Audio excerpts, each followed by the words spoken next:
In this video, I will show you how to check in Spirit Airlines online.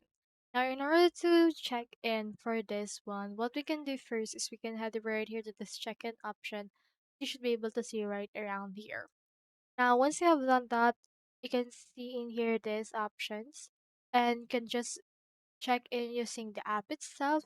You can just input in here your time to check in and click on check in flight, and you should be able to find your boarding pass. Or you can also do this online by inputting your passenger last name as well as the confirmation code. Now, in order to find your confirmation code, you can head over and see it right here. You can see if you booked right here. It's the sixth character of a numeric combination, and it actually looks like this. Just input that right around here and then click on check in, and do take note that it only allows check in from 2 days or 1 day before the actual flight departure.